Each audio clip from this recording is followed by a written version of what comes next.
ഇന്നത്തെ പുതിയ സബ്ജക്റ്റ് എന്താണെന്ന് നോക്കാം. ഇന്നത്തെ പുതിയ സബ്ജക്റ്റാണ് ഞാൻ എടുത്തിട്ടുള്ളത് അലർജിയാണ്. ഓക്കെ, അപ്പം അലർജി ഇഷ്യൂ ആയിട്ട് ബുദ്ധിമുട്ടുന്ന മിക്കവർക്കും വേണ്ടിയിട്ട് ഞാൻ ചെയ്ത് നോക്കി എനിക്ക് സക്സസ് ആയ കുറച്ച് ടിപ്സാണ് ഞാനിപ്പോൾ പറഞ്ഞത്. അലർജി എന്ന് പറയുമ്പോൾ രണ്ട് മൂന്നല്ല കുറേ അലർജികൾ വരുന്നുണ്ട്. ഇപ്പം നമുക്ക് വന്നിട്ടുള്ളതാണ് ഞാനിന്നിവിടെ ഷെയർ ചെയ്യുന്നത്. ഓക്കെ, എനിക്ക് പണ്ട് ബീഫ് ഭയങ്കര അലർജി ഉണ്ടായിരുന്നു. അപ്പോൾ എനിക്കറിയത്തില്ലായിരുന്നു ഫസ്റ്റത്തെ. അപ്പോൾ ബീഫ് കഴിക്കുമ്പോഴത്തേക്കും എനിക്ക് ചില ബീഫ് കഴിക്കുമ്പോൾ എനിക്ക് ചൊറിയുമായിരുന്നു, ബോഡിയൊക്കെ തടിച്ച് കയറി വരുന്ന ഒരു ടെൻഡൻസി ഒക്കെ ഉണ്ടായിരുന്നു. അപ്പം അതിന് ഹോസ്പിറ്റലിൽ കൊണ്ടുപോയി അതിനെ കാണിച്ച് മെഡിസിൻ തന്ന് അവോയ്ഡ് ചെയ്ത് മാറി. പക്ഷേ എങ്കിലും എനിക്ക് ഇതിങ്ങനെ വരുന്നൊരു ഇതുണ്ട്. അപ്പോൾ എനിക്കറിയത്തില്ല അത് എങ്ങനെയാണ്. പക്ഷേ എനിക്ക് ബീഫ് ഭയങ്കര ഇഷ്ടമായിരുന്നു കഴിക്കാനായിട്ട്. അങ്ങനെ ചില കടകളിൽ നിന്ന് മേടിക്കുന്ന ബീഫിനായിരിക്കും കുഴപ്പമെന്ന് വിചാരിച്ചു പണ്ട് ഷോപ്പ് മാറ്റി പിടിച്ചൊക്കെ ബീഫ് മേടിച്ചു. ഞാൻ ഒരു പീസ് കഴിച്ചാൽ മതി. ഫസ്റ്റ് എനിക്ക് ചൊറിച്ചിൽ വരുന്നത് എൻ്റെ തലയിലായിരിക്കും. തലയിൽ ഫസ്റ്റ് ചൊറിച്ചിൽ വരും. സെക്കൻഡ് അത് കഴിഞ്ഞിട്ട് കാലിൻ്റെ അടിയിൽ, പിന്നെ അത് ഒരു കൊതുക് കടിച്ചതും പോലെ അങ്ങോട്ട് മാറും. ഇങ്ങനെയായിരുന്നു എനിക്ക് ബീഫിൻ്റെ അലർജി വന്നത്. അങ്ങനെ വന്നു. ഞാൻ ഇതിനെ അങ്ങനെ ലാസ്റ്റ് കണ്ടുപിടിക്കാനായിട്ട് നോക്കി. അപ്പം ഈ മീറ്റിൽ ബ്ലഡ് ഇത് കൂടുതൽ വെച്ചാൽ കറുത്ത മീറ്റ് എന്ന് വെച്ചാൽ ബീഫ് വാങ്ങിക്കുമ്പോൾ നല്ല കറുപ്പായിട്ട് ബ്ലഡ് ഭയങ്കരമായിട്ട് ഇരിക്കുന്നുണ്ടെങ്കിൽ ആ ബീഫാണ് ഈ ചൊറിച്ചിൽ വരുന്നതെന്നും വെള്ള നിറത്തിലുള്ള ബീഫ് കിട്ടുന്നവരുണ്ട്. ചില വെച്ചാൽ വൈറ്റ് ഇതായിട്ട് നിൽക്കും. ആ ഇറച്ചി മേടിക്കുമ്പോൾ തന്നെ നമുക്ക് മനസ്സിലാവും അതിൻ്റെത്. അപ്പോൾ അതെനിക്ക് അലർജി ഇല്ലെന്ന് മനസ്സിലാവും. അപ്പം ഞാനത് മൊത്തത്തിൽ അവോയ്ഡ് ചെയ്യേണ്ട കാര്യമില്ല. എനിക്കിഷ്ടമുള്ള ഫുഡ് എനിക്ക് കഴിക്കുകയും ചെയ്യാം. അപ്പം ഞാൻ അതിൽ എന്താണ് പ്രോബ്ലംസ് ഉള്ളത് ഞാൻ കണ്ടുപിടിച്ചു. അപ്പം ഞാൻ എന്ത് ചെയ്തു, അത് ടെസ്റ്റ് ചെയ്ത് നോക്കി. അപ്പോൾ എനിക്ക് ചൊറിച്ചിലില്ല. അപ്പം അതിൻ്റെ ബ്ലഡാണ് ഇഷ്യൂ എന്ന് മനസ്സിലായി. പിന്നെ ലേഡീസിന് ബീഫ് അധികം നല്ലതല്ല എന്ന് ഞാൻ കേട്ടിട്ടുണ്ട്. ഞാനങ്ങനെ സ്ഥിരമായിട്ട് കഴിക്കുന്നില്ല. ചിലപ്പോൾ മാസത്തിലൊന്ന് അങ്ങനെ എങ്ങാനും അതിൻ്റെ അങ്ങനെ ബീഫിൻ്റെ അലർജിയാണ് എനിക്ക് ഫസ്റ്റത്തെ ഞാനിത് ഒരെണ്ണം കണ്ടുപിടിച്ചത്. പിന്നെ അതിന് ശേഷം എനിക്ക് തോന്നിയത് ഒരു സംഗതി എന്ന് പറഞ്ഞു കഴിഞ്ഞാൽ, എനിക്ക് കൊച്ചിൽ വന്നിട്ട് അമ്മയൊക്കെ പറയുന്നത് എനിക്കൊരു ഓർമ്മയുണ്ട്. അല്ലാതെ എനിക്ക് തന്നെ അറിയാം, കളിക്കാനൊക്കെ പോകുമ്പോഴത്തേക്കും കളിച്ചിട്ട് വരുമ്പോഴത്തേക്കും ഞാൻ ഇങ്ങനെ ചൊറിഞ്ഞുകൊണ്ട് വരുന്നൊരു ഓർമ്മ. അപ്പോൾ കളിച്ചിട്ട് മണ്ണിൻ്റെ പുറത്തിരുന്നിട്ട് വന്ന ചൊറിച്ചിലാണെന്ന് എന്നാണ് വീട്ടുകാരെ വിചാരിച്ചത്. കുളിപ്പിച്ച് കഴിയുമ്പോൾ പക്ഷേ എനിക്കെങ്കിലും ചൊറിച്ചിൽ ഒരു ഇതായിട്ട് എന്നെ നിൽപ്പുണ്ട്. അതിന് സൂര്യൻ്റെ വെട്ടം വന്നടിക്കുമ്പം എനിക്ക് ചൊറിയും. സ്കൂളിൽ പോകുമ്പോൾ വണ്ടിയിലൊക്കെ സൂര്യ വെളിച്ചടിക്കുമായിരിക്കും. അടിക്കുമ്പോഴത്തേക്ക് ആ ഭാഗം എനിക്ക് ചൊറിഞ്ഞുകൊണ്ട് ഞാനിങ്ങനെ പോകും. അങ്ങനെ ആയപ്പോൾ എനിക്കിത് മനസ്സിലായില്ല എന്താണ് എൻ്റെ ഈ ചൊറിച്ചിലിൻ്റെ ഇഷ്യൂ എന്നുള്ളത്. പക്ഷേ സന്ധ്യ ആകുമ്പോഴത്തേക്കും എനിക്ക് ചൊറിയാൻ തുടങ്ങും ബോഡി. എവിടേക്കും തടിച്ച് കയറുന്നു. പിന്നെ ഒരുമാതിരി നീര് വന്നതുപോലെ മുഖമൊക്കെ വീർത്ത് കയറി ആ ഒരു രീതിയിലോട്ട് മാറുന്നൊരു രീതി ഉണ്ടായിരുന്നു എനിക്ക്. അങ്ങനെയാണ് പിന്നെ എൻ്റെ അലർജി സംഗതി എന്താണെന്നുള്ളത് കണ്ടുപിടിച്ചപ്പോഴാണ് കൊതുകാണ് എൻ്റെ അലർജി എന്ന് മനസ്സിലായി. അപ്പോൾ കൊതുക് കുത്തിക്കഴിഞ്ഞ് ഇങ്ങനെ വരുമോ എന്ന് ചോദിക്കുന്നവരുണ്ട്. പക്ഷേ വരും, എനിക്ക് വന്നിട്ടുണ്ട്. എന്നുവെച്ചാൽ ചിലവർക്ക് കണ്ടുപിടിക്കാൻ അറിയാത്തവർക്ക് വേണ്ടിയിട്ടാണ് ഞാൻ ഈ ഒരു കാര്യം പറഞ്ഞത്. നമുക്ക് വന്നൊരു അനുഭവമല്ലേ പറയാൻ പറ്റത്തുള്ളൂ. അപ്പോൾ ഞാൻ എപ്പോഴും പറയും, യൂസ്ഫുൾ ആയിട്ടുള്ള എന്നെ കൊണ്ട് എന്താണോ പറ്റുന്നത് ആ രീതിയിൽ എനിക്ക് വന്ന കാര്യങ്ങളാണ് നിങ്ങളോട് ഷെയർ ചെയ്യുന്നത്. അപ്പോൾ കൊതുകിൻ്റെ പ്രശ്നം മനസ്സിലായി. ഏതെന്ന് വെച്ചാൽ എനിക്ക് ചെറിയ ചെറിയ പ്രാണികൾ എന്നുള്ളതല്ല, അതിൻ്റെയൊക്കെ ചിറക് വന്നടിക്കുമ്പോഴത്തേക്കും പറഞ്ഞ ഇഷ്യൂ എന്നാണ് വിചാരിച്ചത്. അപ്പോൾ അല്ല, കൊതുകിൻ്റെ ഇഷ്യൂ ആയിരുന്നു എനിക്ക് കൊച്ചിലെങ്ങനെ വന്നത്. അത് ഒഡോമോസ് ആണെന്ന് തോന്നുന്നു. അന്ന് കൊച്ചിലിട്ട ഒരു കൊതുകുടിയുടെ ഒരു ഓയിൽമെൻറ്റ് ഓർമ്മയുണ്ട്. അതിനുശേഷം എനിക്ക് ആ ഓയിൽമെൻറ്റ് മെഡിസിനൊക്കെ തന്നു. അതിനുശേഷം ആ ഒരു ഇഷ്യൂ മാറിക്കിട്ടി. ഓക്കെ, അപ്പോൾ ഇത്രയാണ് എനിക്ക് വന്നിട്ടുണ്ടായിരുന്ന അലർജി എന്ന് പറയുന്ന സംഗതികളിലെ കാര്യമാണ് ഞാനിപ്പോൾ നിങ്ങളുടെ അടുത്ത് ഇപ്പോൾ ഷെയർ ചെയ്തിട്ടുള്ളത്. ഇനിയിപ്പോൾ അലർജിയുടെ വെറൈറ്റി അലർജികളുള്ളവരുണ്ട്. പ്രത്യേകിച്ച് സൈനസ് ഇഷ്യൂ.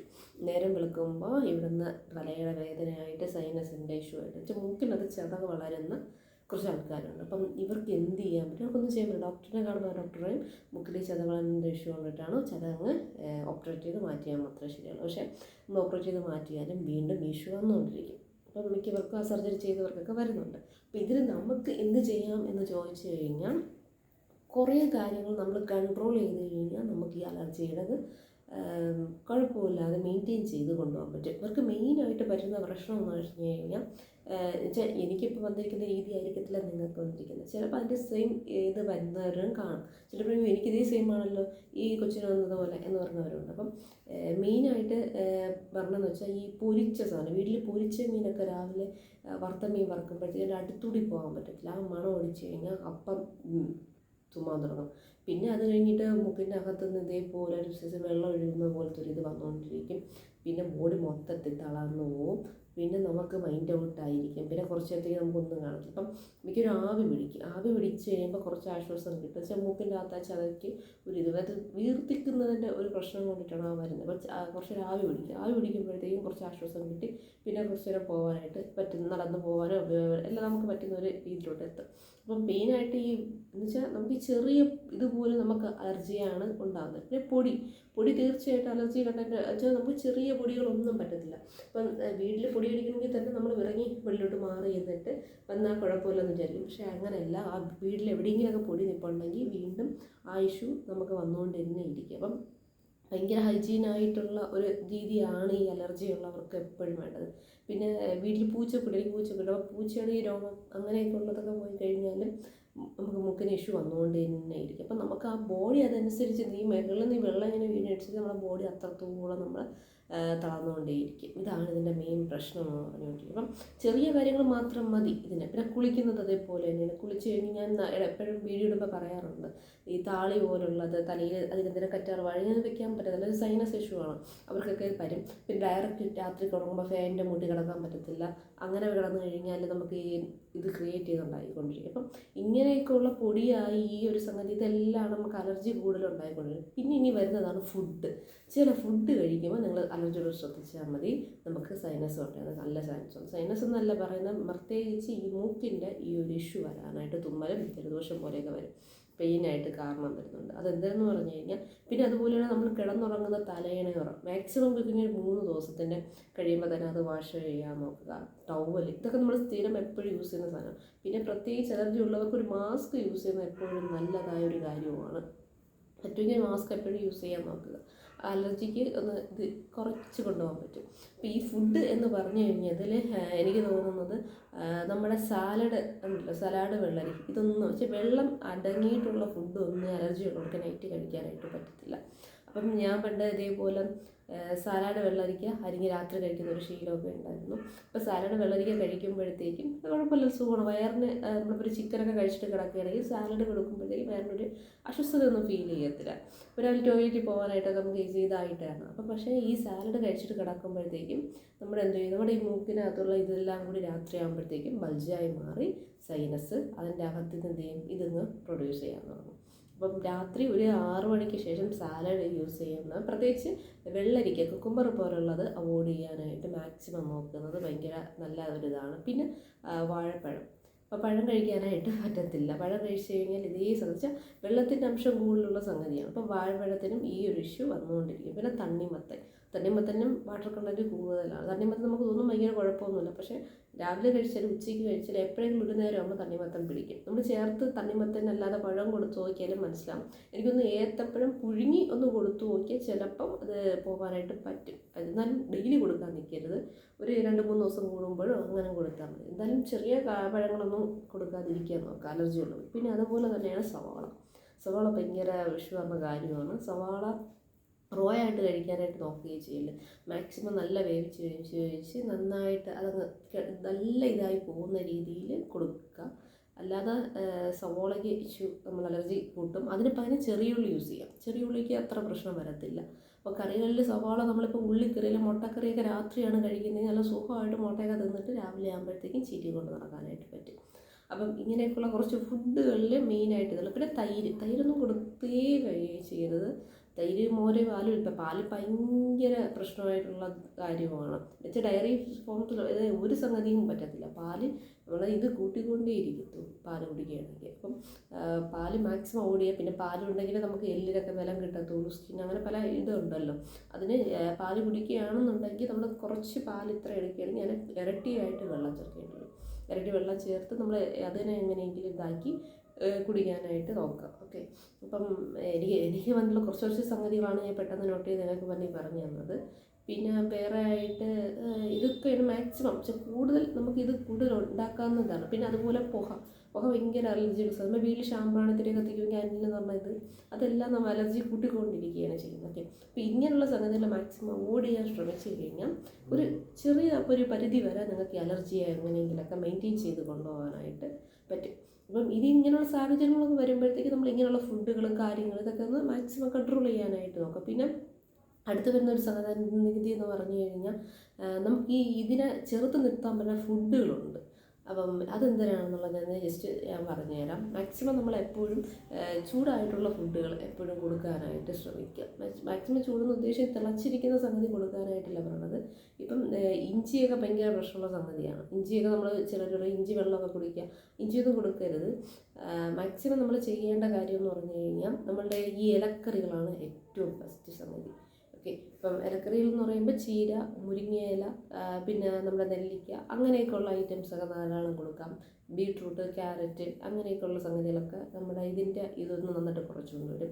മുട്ട നല്ലതാണ്, ചിക്കൻ നല്ലതാണ്. പക്ഷേ പ്രോട്ടീൻ മാക്സിമം നമ്മുടെ ബോഡിക്ക് ഒരു പ്രോട്ടീൻ കയറുമ്പോഴത്തേക്കും ബോഡിക്ക് ഒരു ബലം കിട്ടും. ഈ വെള്ളം അടങ്ങിയിട്ടുള്ള സംഗതികൾ മാക്സിമം അവോയ്ഡ് ചെയ്ത് കഴിഞ്ഞിട്ട് ഇങ്ങനെയുള്ള സംഗതികൾ കൊടുത്തുകൊണ്ടിരിക്കുമ്പം ഇതൊരു കൺട്രോൾ ചെയ്യാനായിട്ട് ഇത് തനിയെ തന്നെ അതിന് വേണ്ടിയിട്ട് വന്നോളും. പിന്നെ ഇത് അല്ലാതെ നമുക്ക് ചെയ്യാൻ പറ്റുന്ന ട്രീറ്റ്മെൻറ്റായിട്ട് എന്തിനാണെന്നൊക്കെ ചോദിച്ചു കഴിഞ്ഞാൽ, ഇപ്പം ഞാൻ നോക്കിയപ്പോഴത്തേക്കും ഫസ്റ്റ് ചെയ്ത ട്രീറ്റ്മെൻറ്റ് എന്ന് പറഞ്ഞു കഴിഞ്ഞാൽ നമ്മുടെ ഹോസ്പിറ്റലിൽ പോയിട്ടുണ്ടായിരുന്നു.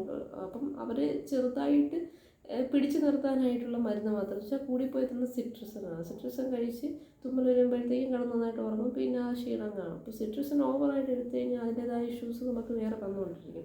അല്ലെങ്കിൽ ഓപ്പറേഷൻ ചെയ്യാനായിട്ട് പറയും. ഓപ്പറേഷൻ ചെയ്താൽ അവർക്കൊരു ഗ്യാരണ്ടി ഇല്ല. ഈ ഇതിനെ വീണ്ടും മുക്കിന് വളവും കൃഷ്ണങ്ങളുള്ളവരാണെങ്കിൽ വീണ്ടും അത് ചത വളരാനുള്ള ചാൻസും ഉണ്ട്. അപ്പോൾ ഇങ്ങനെ വന്നപ്പം വെറുതെയാണ് നമ്മൾ ഇംഗ്ലീഷ് മരുന്ന് കഴിക്കുന്നതെന്നൊരു തോന്നിയത് കൊണ്ട് നമ്മൾ പിന്നെ ആയുർവേദം ചെയ്യാൻ നോക്കി. ആയുർവേദത്തിൽ നല്ല ഒരു മാറ്റം വരുമെന്ന് തന്നെ പറയാൻ പറ്റും. ഒട്ടും പറ്റാത്തവർക്ക് ആയുർവേദം ഭയങ്കര റിലീഫാണ്. അലർജിക്ക് മൂക്കില്ലാത്ത ഈ ഒരു പ്രശ്നമുള്ളവർക്ക് ആയുർവേദത്തിൽ പ്രത്യേകിച്ച് പറയുന്നതെന്നുണ്ടെങ്കിൽ നമ്മുടെ നസ്യം എന്ന് പറഞ്ഞൊരു ട്രീറ്റ്മെൻ്റ് ഉണ്ട്. അപ്പം അതൊക്കെ തിരുവനന്തപുരത്ത് പൂജപ്പുര അവിടെയൊക്കെ നസ്യം ചെയ്യുന്ന ഒരു ഇതുണ്ട്, പഞ്ചകർമ്മയുടെ. അതൊക്കെ മാക്സിമം കൂടി പോയിട്ട് ചില ഒരു 1500 തീരും. 1500 തന്നെ വരത്തില്ലെന്ന് തോന്നുന്നു. പക്ഷേ നമ്മൾ അവർ തരുന്ന ലിസ്റ്റിൽ സാധനങ്ങളൊക്കെ മേടിച്ചു കൊടുത്താൽ മതി. നമുക്കൊരു അടുപ്പിച്ച് ഒരു 1 വീക്ക് ആണെന്ന് തോന്നുന്നു. പക്ഷെ അവിടെ കിടന്ന് നമുക്ക് ചെയ്യാം.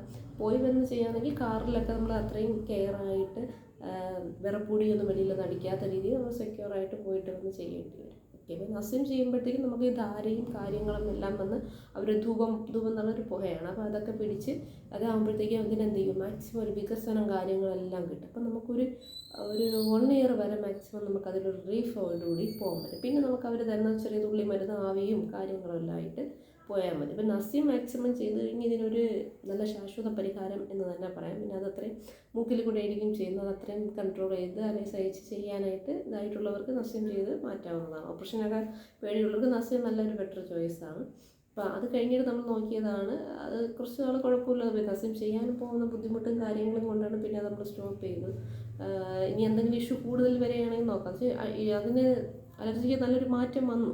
അപ്പോൾ ചെറിയ ആയിട്ടുള്ള കാര്യങ്ങൾ മാത്രം നമ്മൾ ഇതേപോലെ കൺട്രോൾ ചെയ്ത് പോവുകയാണ്. അങ്ങനെ ഹോമിയോയാണ് എപ്പോഴും ഞാൻ പറയുന്നത്, ഹോമിയോയാണ് യൂസ് ചെയ്യാറ്. അപ്പോൾ ഹോമിയോയിൽ തന്നെ ഇതിന് നല്ല മാറ്റമുള്ള മരുന്നുകൾ വരുന്നുണ്ട്. അപ്പോൾ ഹോമിയോയിൽ അതിൻ്റെ മാറ്റത്തിൻ്റെ മരുന്നുകളൊക്കെ നമ്മൾ കൊടുത്തു. കുഴപ്പമില്ലാതെ ഹോമിയോപ്പതിയിൽ ഇപ്പം അഡ്ജസ്റ്റ് ചെയ്ത് പോകുന്നുണ്ട്. ഹോമിയോയിലാകുമ്പോഴത്തേക്കും അവരുടെ ഒരു തുള്ളി മരുന്നുണ്ട്. അവരുടെ തുള്ളി മരുന്നിട്ട് നമ്മൾ ആവി കൊടുക്കുന്ന പോലെ കൊടുക്കുന്നു.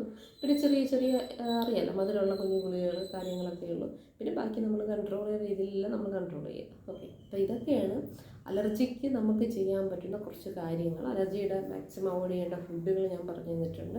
അപ്പം അലർജിയാൽ ബുദ്ധിമുട്ട് അനുഭവിക്കുന്നവർക്ക് മാത്രമേ അതിന് പ്രശ്നം ഉണ്ടാകുന്നുള്ളൂ. പിന്നെ തണുത്ത വെള്ളം മാക്സിമം അവോയ്ഡ് ചെയ്യുക. നമ്മൾ വെളിയിലൊക്കെ പോയിട്ട് അവിടെ ചൂട് പിടിച്ചിരിക്കുമ്പോൾ തണുത്ത വെള്ളം കുടിക്കുക. തണുപ്പ് തന്നെ ഭയങ്കര ഇഷ്യൂ ആണ് കേട്ടോ. അപ്പോൾ തണുത്ത വെള്ളം മാക്സിമം അവോയ്ഡ് ചെയ്യുക. തലയിൽ ഈ തണുപ്പുള്ള ഇത് വെച്ച് കുളിക്കുക. രാസ്നാദിപ്പൊടി എന്തായാലും യൂസ് ചെയ്യാനായിട്ട് ശ്രമിക്കണം കേട്ടോ. ഈ നമ്മുടെ അലർജി പ്രശ്നമുള്ളവർ കുളിച്ചിട്ട് വരുമ്പോൾ രാസ്നാദി തലയിൽ ഇത് ചെയ്യുക. അതുപോലെ തന്നെ മാക്സിമം രാവിലെ തന്നെ കുളിക്കാനായിട്ട് അതിരാവിലെയും കുളിക്കരുത്, ഉച്ചയ്ക്കും കുളിക്കരുത്. ഇതിൻ്റെ ഇടയിലൊരു ടൈമുണ്ട്. സൂര്യ ഉച്ചയിൽ നിൽക്കുന്ന സമയത്ത് നമ്മളധികം കുളിക്കുകയും ചെയ്യില്ല. രാവിലെ ആണെങ്കിൽ ഭയങ്കര രാവിലെ ഈ രണ്ടും സൈനസുകാർക്ക് ഇഷ്യൂ വരാൻ ചാൻസ്. അപ്പോൾ ഈ ഇടയിലുള്ളൊരു ടൈം ഉണ്ടല്ലോ, ആ ഒരു ടൈം നോക്കി രാവിലെ കുളിക്കാനായിട്ട് നോക്കാം. ചെറിയ ചൂടുവെള്ളത്തിൽ കുളിച്ചെന്ന് പറഞ്ഞാൽ വേറെ ഇഷ്യൂ ഒന്നും വരാൻ പോകുന്നില്ല. ഇതത്ര നമുക്ക് നമുക്ക് അനുഭവമായി നമ്മൾ ഡോക്ടേഴ്സിനെ പോയി കാണുന്നവർ ആയതുകൊണ്ടിട്ടുള്ള ചെറിയ ഇതൊരു ടിപ്സ് മാത്രമാണ് ഞാനിപ്പോൾ നിങ്ങളടുത്ത് ഷെയർ ചെയ്തത്. അപ്പം അലർജിയുടെ മെയിനായിട്ട് വരുന്ന കാര്യങ്ങളിലൊക്കെ ഇതാണ് വരുന്നത്. പിന്നെ നമുക്ക് വേറെ അങ്ങനെ പ്രത്യേകിച്ചൊന്നും ഓർമ്മ വരുന്നില്ല. അപ്പോൾ ചെറിയ മണവും കാര്യങ്ങളൊക്കെ ഇതേപോലെ വരും. പിന്നെ ഇൻഹീലറൊക്കെ ഉണ്ടല്ലോ മാറ്റുന്നത്, അതൊക്കെ തൽക്കാലം വെച്ച് നമുക്ക് മെയിൻറ്റെയിൻ ചെയ്ത് പോകാനായിട്ട് പറ്റുന്ന കാര്യങ്ങളൊക്കെ തന്നെയാണ്. പിന്നെ മാക്സിമം ഇംഗ്ലീഷ് മരുന്നിൽ ഈ സിട്രസൻ പോലുള്ളതൊക്കെ ഒന്ന് അവോയ്ഡ് ചെയ്യാനായിട്ട് ശ്രമിക്കുന്നതായിരിക്കും ബെറ്റർ ആയിട്ടുള്ള കാര്യം. അപ്പോൾ ഇതേപോലെ അടുത്തൊരു വീഡിയോ ആയിട്ട് വീണ്ടും കാണാം. അപ്പോൾ ബാക്കി വീഡിയോ ആയിട്ട് വീണ്ടും കാണാം. ബൈ.